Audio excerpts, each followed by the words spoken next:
नमस्कार, आप देख रहे हैं द न्यूज। आपके साथ मैं सृष्टि मिश्रा। देश भर में इस चुनाव के नतीजों पर आत्ममंथन कर रही भारतीय जनता पार्टी और उनके सहयोगी दलों ने अब बड़ी बड़ी बातें कहनी शुरू कर दी। आपको बता दें कि जेडीयू के मेन नेता यहां पर केसी त्यागी बड़े नेता है। उन्होंने कहा कि अग्निवीर योजना को लेकर देखिए थोड़ा सोचना तो चाहिए। अग्निवीर योजना की वजह से बड़े मतदाता ने भारतीय जनता पार्टी को खास तौर पर उत्तर प्रदेश में वोट नहीं किया है। अब केसी त्यागी का यह बयान वायरल हो रहा है। अग्निवीर योजना को लेकर के मतदाताओं के एक हिस्से में नाराजगी रही है। हाँ। हमारी पार्टी चाहती है कि विस्तार से उन कमियों खामियों को दूर किया जाए, जिसको लेकर के जनता ने सवाल उठाए। यूसीसी पर भी क्या यूनिफॉर्म सिविल कोड पर पार्टी के राष्ट्रीय अध्यक्ष होने के नाते विधि आयोग के अध्यक्ष श्री चौहान को मुख्यमंत्री चिट्ठी लिख चुके हैं।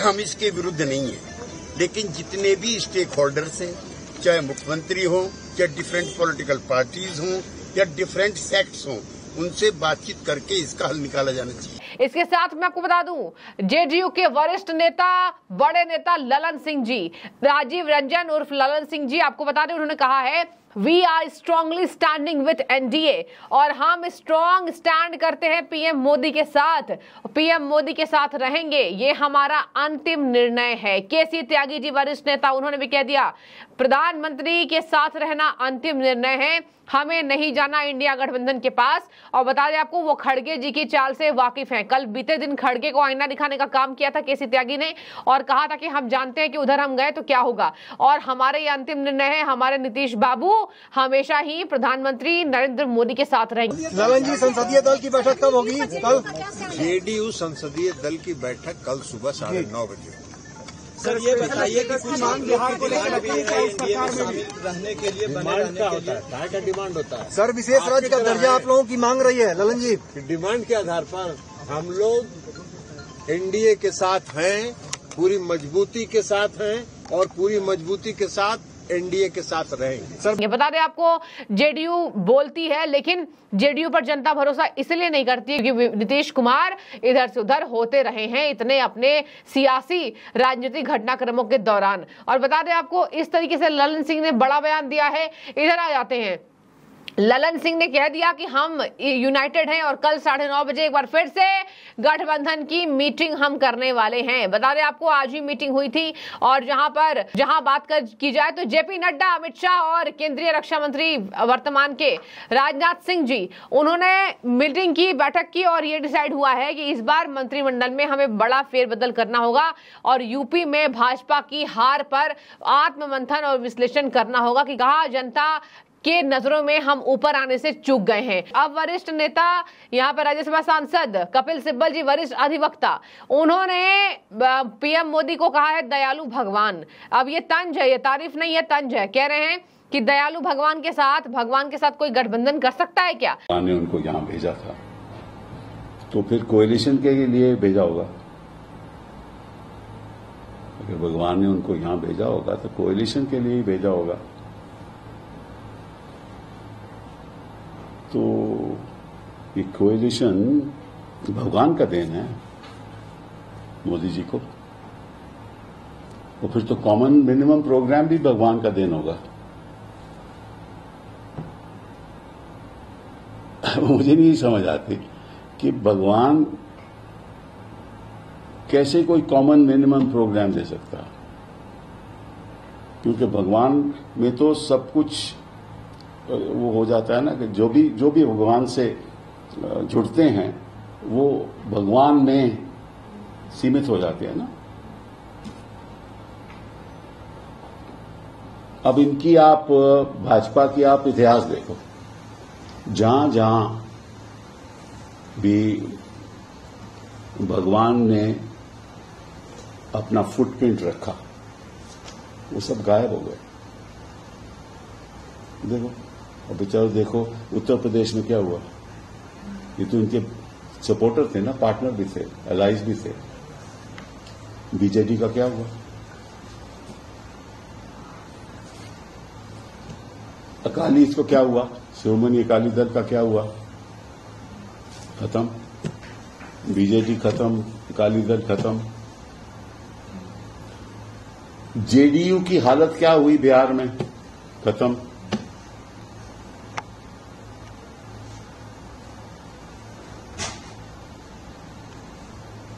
जहां जहां भी इन्होंने किसी के साथ गठबंधन किया है वो पार्टी का नाश हो गया।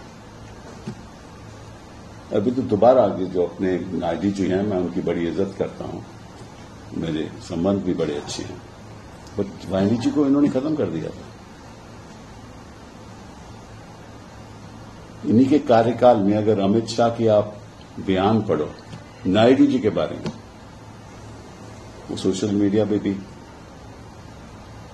वायरल हो रहे हैं। इतने आरोप लगाए उन्होंने, उनको खत्म कर दिया आंध्रा में। तो मैं तो नायडू जी को दाद देता हूं कि आपने अपने बल पे आप दोबारा सत्ता में आए।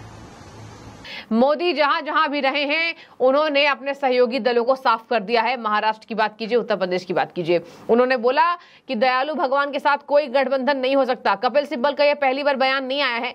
कपिल सिब्बल हमेशा भाजपा के धूर विरोधी रहे हैं, मनमोहन सिंह सरकार में मंत्री भी रहे हैं। और बता दें आपको, यहां पर बातचीत करें तो कपिल सिब्बल ने बार बार पीएम मोदी के ऊपर तंज कसा है और कहा है कि पीएम मोदी अग्निवीर योजना की वजह से भी हारे हैं। और तमाम ये जो बात करते हैं राम मंदिर का मुद्दा इनका फेल हो गया, जबकि देखिए ऐसा फेल नहीं हुआ। हाँ, कह सकते हैं अयोध्या वासियों ने वोट नहीं दिया। अखिलेश यादव ने देखिए क्या तंज कसा है। अखिलेश यादव कह रहे हैं राम मंदिर बनवा दी, मुआवजा ढंग से दिया नहीं, दर्द कौन समझेगा, अब हम दर्द समझेंगे। देखिए ये उछलेंगे। ये विपक्ष के नेता अभी आपको देखेंगे कि ये अपनी बड़ी बड़ी बातें करते नजर आएंगे। इनको जनता ने वोट दिया है इसी वजह से। कपिल सिब्बल हो जाए, अखिलेश यादव हो जाए, ये सब के सब अभी प्रधानमंत्री के यहाँ पर कदम पर हर वजह से उनको निशाना बना रहे हैं और प्रधानमंत्री पर तंज कसते नजर आ रहे हैं। लेकिन आपको बता दें कोई इफ एंड बट नहीं है। 9 जून को देश के वापस से प्रधानमंत्री के पद पर शपथ लेते दिखाई देंगे प्रधानमंत्री नरेंद्र मोदी वर्तमान के। और बता दें आपको, उन्होंने बोला मैं मोदी जी से पूछना चाहता हूं, कपिल सिब्बल की मैं आपको भाषा बताती हूं, मोदी जी से पूछना चाहता हूं क्या भगवान के साथ कोई गठबंधन कर सकता है। उनके इस पोस्ट को बीजेपी और पार्टी आलाकमान की उन कोशिशों से जोड़कर देखा जा रहा है जिसमें वो ज्यादा से ज्यादा गठबंधन सहयोगियों को अपने साथ जोड़कर रखना चाहते हैं। इलेक्टोरल बॉन्ड के मुद्दे पर भी कपिल सिब्बल ने घेराव किया है। लेकिन बता दें आपको, ये घेराव पहले से चला आ रहा है और ये चलता रहेगा क्योंकि इनको बस पीएम मोदी पर निशाना साधना है। और अभी बीजेपी हारी है, इस वजह से और भी बीजेपी के नंबर कम आए। हारी नहीं है, सबसे ज्यादा बड़ी पार्टी वही है। पूरे आप जो ये चुनाव के नतीजे रहे उस पर देखेंगे तो हाँ ठीक है, आप पिछले बार फर्स्ट आए थे, इस बार आप 4th पोजीशन पे आ गए हैं, तो दिक्कत तो होगी। अब मैं सेकंड भी नहीं बोलूंगी दर्शकों, ना थर्ड बोलूंगी। बहुत बड़ी शिकस्त है ये, यूपी में बहुत खराब हार हुई है और इसको एक्सेप्ट करना होगा पीएम मोदी को, योगी जी को, अमित शाह को, और नए तरीके से संगठन का निर्माण करना होगा। उत्तर प्रदेश में भारी विश्लेषण की कमी रही होगी। अधिकारियों को भी देखिए अब यहां पर फेरबदल होने की संभावनाएं तेज हैं और योगी कैबिनेट अहम फैसले लेते दिखाई देगी। ये योगी आदित्यनाथ हैं, ये नहीं हारेंगे, नहीं झुकेंगे। यूपी के शानदार मुख्यमंत्री योगी आदित्यनाथ एक बार फिर से आपको वही फॉर्म में दिखेंगे।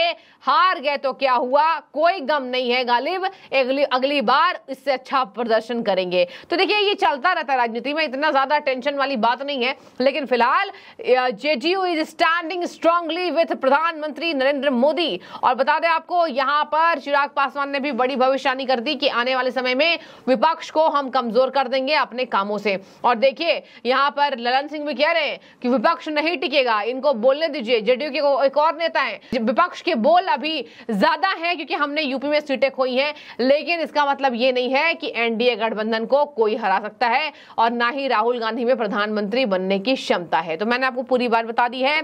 एक तरफ अग्निवीर योजना को लेकर यहां पर बातचीत होगी और यूसीसी को पूरा समर्थन देने की बात कर दी है केसी त्यागी ने कह दिया हम यूनिफॉर्म सिविल कोड को पूरा का पूरा समर्थन देने की तैयारी तेज कर रहे हैं। तो इंडी गठबंधन में ये खलबली मच गई होगी कि जेडीयू क्यों इतना सपोर्ट कर रही है। जेडीयू सपोर्ट करेगी, इंडी गठबंधन को अभी भी उम्मीदें हैं कि कैसे भी कैसे पांव खींचे और पीएम मोदी प्रधानमंत्री बनने से रुक जाए, लेकिन ऐसा नहीं होता दिखाई दे रहा है। अब आपकी क्या राय है जरूर कमेंट में बताइए। शुक्रिया। आप ही कुछ ऐसा कर सकते थे। Despite all this you came back to power. Nitish ji के बारे में अमित शाह ने क्या कहा था कि आप वापस कभी नहीं, उनके दल ने उनको भी खत्म कर दिया उन्होंने। शिवसेना का क्या हुआ? पूरा प्रयास किया खत्म करने का, सरकार चलाई पर खत्म करने का प्रयास किया। बंगाल में क्या हुआ? ये भी ममता जी की हिम्मत है। टीएमसी तो एक टाइम पार्टनर थी ना अटल बिहारी वाजपेयी जी की सरकार में, तो उन्होंने सोचा कि नहीं, दूर ही रहूं, क्योंकि जैसे ही भगवान ने छुआ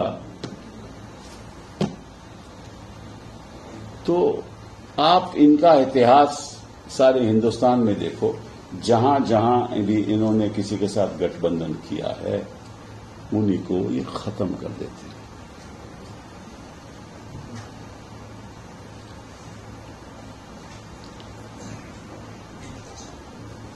और दुख की बात यह है कि अब गारंटी कहां गई मोदी जी की। मोदी जी जो रोज के रोज गारंटी देते थे लोगों को, वो जो गारंटी उन्होंने दी थी वो कहां गई? वारंटी, गारंटी, मैं हूं, मैं एक तरफ, मैं अकेला और विपक्ष मेरे सामने, मैं अकेला। तो फिर आप अकेले क्यों नहीं आगे चले? अभी क्या जरूरत पड़ गई आपको? मुझे याद है, मैं बड़े गौर से मोदी जी को सुनता था और मैं उनसे बड़ा बहुत प्रभावित हूं कि जिस तरह से मोदी जी बयानबाजी करते हैं, मुझे भी ऐसा लगता है कि सच ही बोल रहे हैं। मुझे ऐसा मतलब कि मैं इतना प्रभावित हो जाता हूं, इतने बढ़िया भाषण, और ऐसा लगता है कि भैया कमाल है, देखो कि मुझे दिखता और है और मैं सुनता कुछ और हूं। ये तो चमत्कार है, ये तो भगवान ही चमत्कार कर सकता है ऐसा, ये कोई आम इंसान नहीं कर सकता। मतलब कि अगर एक प्रदेश में जाना तो बोले उसकी बड़ी तारीफ होती थी, दूसरे प्रदेश में जाना तो उसकी भी इतनी, मतलब कि सबको अपने आप में सीमित कर लेना, ये भगवान का चमत्कार है। तभी कांग्रेस पार्टी इनसे दूर रहती है।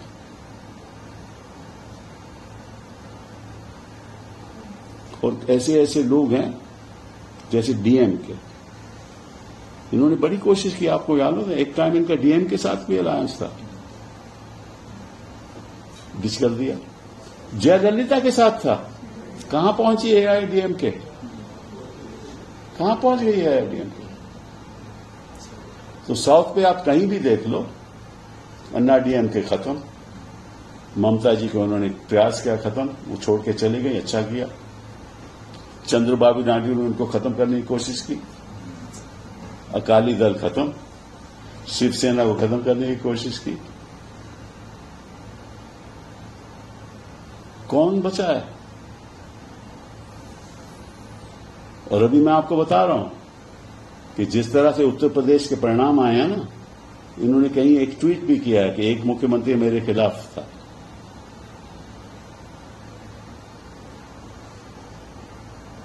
तो उनकी भी खैर है। मध्य प्रदेश, जिस शख्स ने 8 लाख वोट लिए पार्लियामेंट के इलेक्शन में, उन्होंने मुख्यमंत्री नहीं बनाया, उसको भी खत्म।